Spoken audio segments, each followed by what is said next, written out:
Aujourd'hui, on va résumer directement la saison 1 de Gachakuta. C'est parti. Rudo vit dans les bidonvilles, un monde séparé de la ville luxueuse des riches. Ces derniers jettent sans scrupule des objets encore utilisables que Rudo récupère pour les réparer et les revendre. Méprisé à cause de ses origines et de son père criminel, il est constamment insulté mais soutenu par son ami Chiwa et par son père adoptif Recto, qui lui a donné des gants spéciaux pour apaiser la douleur mystérieuse de ses mains. Un jour, après avoir enfin trouvé le courage d'offrir un cadeau à Chiwa, Rudo rentre chez lui et découvre Recto assassiné par un homme masqué. Accusé à tort du meurtre, il est arrêté, condamné et jeté dans le gouffre, un lieu où sont envoyés déchets et criminels. Trahi même par Chiwa qui cesse de croire en lui, Rudo est précipité dans ce monde souterrain. Au fond, il survit miraculeusement à la chute, mais découvre avec horreur une mer d'ordures et l'existence de monstrueuses créatures faites de déchets. Traqué et proche de la mort, il voit soudain son pouvoir mystérieux s'éveiller. Il peut insuffler une énergie vitale aux objets et les transformer en armes. Cela lui permet de repousser les monstres, mais aussi d'attirer l'attention d'Enjin, un mystérieux homme masqué qui l'aide à respirer, et lui révèle que cet endroit est le résultat des déchets déversés par les riches de la sphère. Capturé ensuite par des habitants hostiles qui veulent le vendre, Rudo libère à nouveau son pouvoir, se servant même d'objets banals comme une chaîne ou un pneu pour se battre. Impressionné, Enjin lui explique qu'il est un giver, capable de donner vie aux objets, un pouvoir rare et précieux. Enjin lui propose alors de rejoindre les nettoyeurs, un groupe chargé de combattre les monstres du gouffre. Après son sauvetage, Enjin emmène Rudo chez une médecin étrange qui le soigne. Rudo refuse encore de rejoindre les nettoyeurs et insiste pour retourner à la sphère. Mais Enjin lui explique qu'ici, rien n'est gratuit et que s'il révèle son origine, il sera en danger. Il lui parle alors de l'anima, une énergie qui naît des émotions accumulées et donne vie au Trash Beast.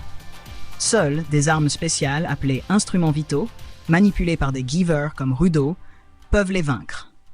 Enjin présente ensuite Rudo à Zanka, un nettoyeur qui doit l'entraîner. Leur rencontre dégénère en un combat comique. Rudo se sert d'une ventouse trouvée dans les ordures comme arme, ce qui traumatise Zanka et amuse Enjin. Malgré ce début chaotique, Zanka devient officiellement son professeur. Plus tard, il rencontre Ryo, une jeune femme mystérieuse et élégante qui attire immédiatement l'attention de Rudo. Finalement, Enjin les conduit tous au quartier général des nettoyeurs, situé derrière un immense mur naturel, marquant un nouveau chapitre dans la vie de Rudo. Rudo arrive enfin au quartier général des nettoyeurs, où il rencontre Semu, une examinatrice capable de voir le potentiel des gens grâce à ses lunettes, et qui confirme que Rudo a un grand avenir avec ses gants. Mais le patron des nettoyeurs étant en mission, Rudo doit patienter. En attendant, Ryo l'emmène avec elle en mission comme stagiaire. Elle lui explique le danger des zones polluées, peuplées de Trash Beasts, et l'importance du masque pour survivre. Lors de leur mission, l'équipe affronte des hordes de bêtes. Rudo observe les nettoyeurs en action, impressionné par la puissance et la technique de Ryo avec son instrument vital, les ciseaux géants Reaper, ainsi que par la force incroyable des soutiens. Bien qu'encore maladroit, Rudo sauve un coéquipier en utilisant son instinct, mais il réalise qu'il ne maîtrise pas encore son pouvoir. Finalement, Ryo parvient à vaincre une énorme Trash Beast d'un type inconnu, en découvrant qu'elle possédait un instrument vital, un fait anormal et inquiétant. Pendant ce temps, ailleurs, l'ancien bandit qui voulait vendre Rudo est interrogé par un mystérieux homme qui cherche des informations sur l'enfant de la sphère. Après leur mission, Ryo organise une fête de bienvenue pour Rudo. Mais celui-ci reste déprimé, frustré par son incapacité à contrôler son pouvoir. Gris, le chef des soutiens, vient lui parler et l'encourage en lui rappelant qu'il a sauvé un camarade et qu'il doit trouver sa véritable motivation, ce qui émeut Rudo. Grâce à l'ambiance de la fête, il commence à sentir qu'il est accepté parmi les nettoyeurs. Peu après, une nouvelle mission tombe. Un marchand affirme qu'une bête des déchets a volé sa cargaison, contenant un sphéride vivant. L'équipe est choquée par cette révélation, mais Rudo décide d'accompagner Zanka et les autres pour enquêter. En réalité, Il s'agit d'un piège tendu par un groupe de vandales, des bandits Jeever, qui convoitent Rudo.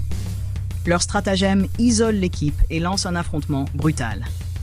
Zanka se retrouve à combattre seul 2 vandales, utilisant des pouvoirs liés à la boue et aux illusions. Grâce à son intelligence et à la maîtrise de son instrument vital, il parvient à analyser leurs capacités, les vaincre et sauver son groupe. Mais à peine le combat terminé, le chef des vandales fait son apparition, bien plus puissant que ses subordonnés, annonçant un nouveau danger. Alors que Rudo et les soutiens cherchent une sortie, ils tombent sur Gree qui envoie des renforts avant d'être confronté au chef des vandales, Jabber. Ce dernier vise directement Rudo et révèle avoir vaincu Zanka. Gree tente de le stopper mais se fait transpercer mortellement, ce qui plonge Rudo dans un traumatisme rappelant la mort de Recto.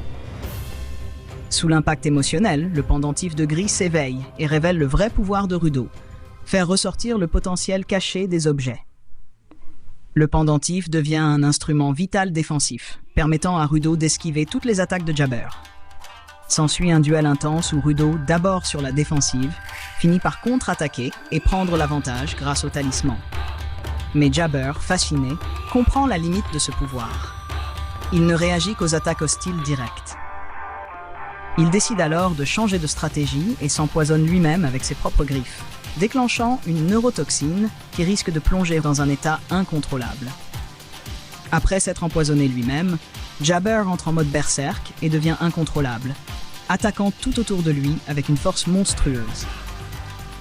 Pour protéger Folle et Grise, Rudo attire Jabber loin d'eux et tente de l'arrêter avec son talisman. Mais il doit finalement se défendre seul. Alors que tout semble perdu, Zanka, encore vivant, réapparaît et propose un plan. Utiliser l'intention hostile de son attaque pour déclencher le talisman de Rudo et être projeté directement sur Jabber.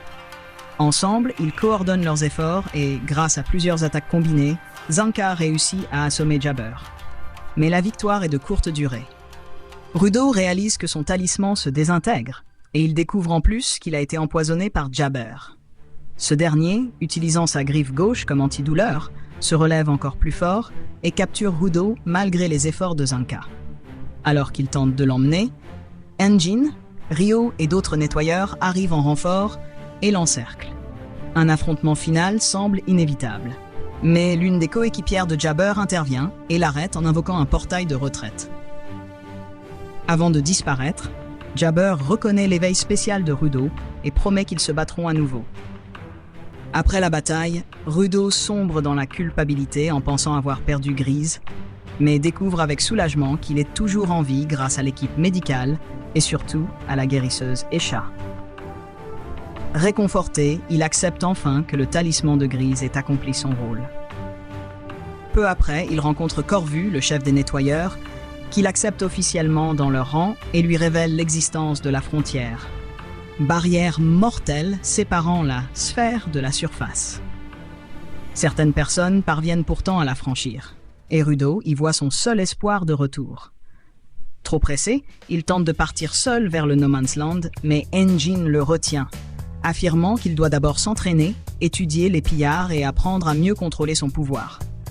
Durant son apprentissage, Rudo découvre que sa capacité réveille surtout des objets cassés pour leur donner une seconde vie, avant qu'ils ne disparaissent après avoir rempli leur rôle. Cela lui fait comprendre que son don n'est pas de briser, mais de réparer et sublimer les objets rejetés. On lui conseille aussi de donner un nom à ses gants, preuve de son attachement. La nuit, Ryo surprend Rudo en entrant par sa fenêtre, car elle s'inquiétait pour lui.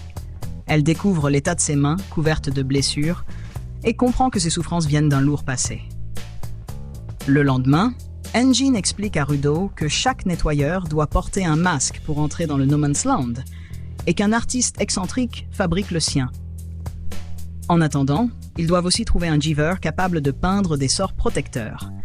Mais en arrivant à Canva Town, ils apprennent que ce Giver, Gob, est mort à cause de la pollution.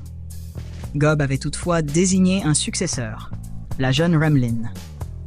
Bien que jugée trop jeune pour cette responsabilité, elle refuse de se laisser abattre par la tristesse.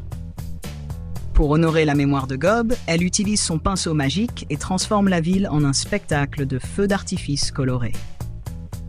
Finalement, elle jette des sorts protecteurs sur tout le groupe avant leur départ. Sur la route, ils découvrent un entrepôt rempli de déchets où Rudo s'émerveille comme un enfant. De retour au quartier général, il reçoit enfin son masque fabriqué par l'excentrique Auguste, puis participe à un rituel d'échange de sang permettant aux nettoyeurs de communiquer entre eux. Peu après, l'équipe part pour le No Man's Land et affronte plusieurs bêtes poubelles. Rudo, avec son nouveau masque et ses gants, utilise un clavier cassé qu'il transforme en arme redoutable, prouvant sa valeur aux yeux de ses camarades. Alors que la bataille se termine, il aperçoit une mystérieuse femme dans la poussière. Peu après, une jeune fille nommée Am apparaît, affirmant avoir vu des gens voyager entre la sphère et la surface. Am invite le groupe dans sa tour mystérieuse, où son comportement étrange met tout le monde mal à l'aise. Quand Engine tente de négocier des informations, il commet plusieurs maladresses qui la mettent en colère. Am révèle alors ses pouvoirs liés aux odeurs, capable de manipuler les souvenirs heureux des gens et de les transformer en ses protecteurs. Sous son influence, Delmont trahit ses alliés et attaque grâce à son instrument vital, un tuyau d'arrosage capable de faire exploser les cellules humaines en absorbant trop d'eau. Rudo, lui, tombe dans une illusion où il croit revoir Shiwa, la fille qu'il aimait, ce qui le pousse à protéger Am en croyant défendre son ancien amour. Peu à peu, plusieurs membres de l'équipe tombent sous son contrôle, ne laissant que Zanka, Tamsi et Grise encore lucides. Tamsi parvient cependant à les neutraliser grâce à son instrument vital, un bâton qui manipule des cordes, enfermant tout le monde dans un mur de filles. Après un combat éprouvant et destructeur, Engine parvient à piéger Am en lui volant ses bottes, ce qui l'empêche d'utiliser son pouvoir et libère tout le monde de son contrôle. Une fois revenus à eux, les victimes sont dévastées par la perte de leurs illusions heureuses. Engine propose alors de ne pas faire de mal à Am, la considérant comme une enfant égarée. Rudo, submergé par sa colère, frappe violemment Am jusqu'à ce qu'Engine et les autres l'arrêtent. Plus tard, Engine l'emmène dehors et lui explique que reconnaître ses défauts est une étape vers la maturité, ce qui pousse Rudo à réfléchir sur lui-même. Pendant ce temps, Tom soigne Am et tente de se lier d'amitié avec elle. Touché, Am commence à parler de sa mère et finit par évoquer un secret important: l'existence de personnes capables de voyager entre la Terre et la sphère. L'épisode 13 de Gachiakuta est centré presque entièrement sur Amo, révélant enfin son passé tragique et le lien profond qui l'unit à Rudo.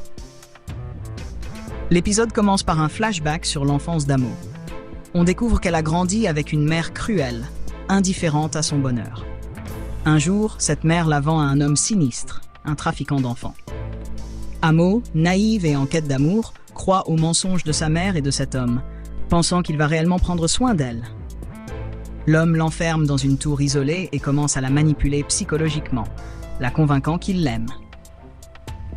Ce passage est extrêmement sombre, montrant à quel point Amo est une enfant innocente, mais totalement brisée par ceux qui auraient dû la protéger.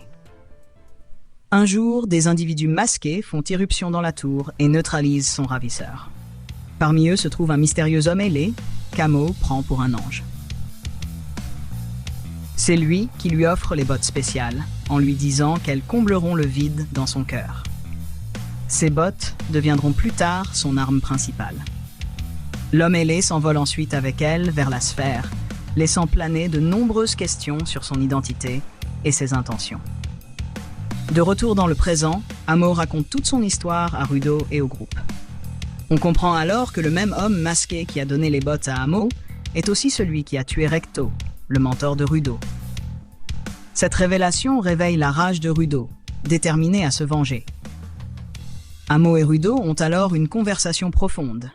Elle lui dit qu'ils se ressemblent, car ses gants à lui et ses bottes à elle les ont rendus humains.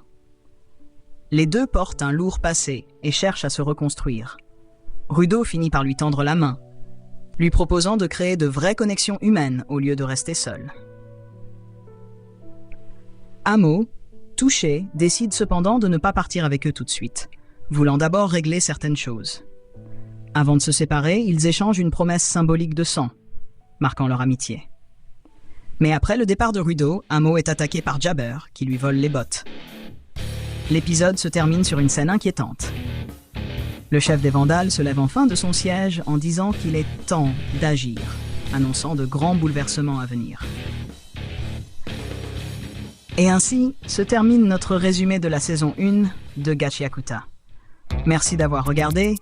N'oubliez pas de vous abonner, de liker la vidéo et d'activer la cloche pour ne rien manquer.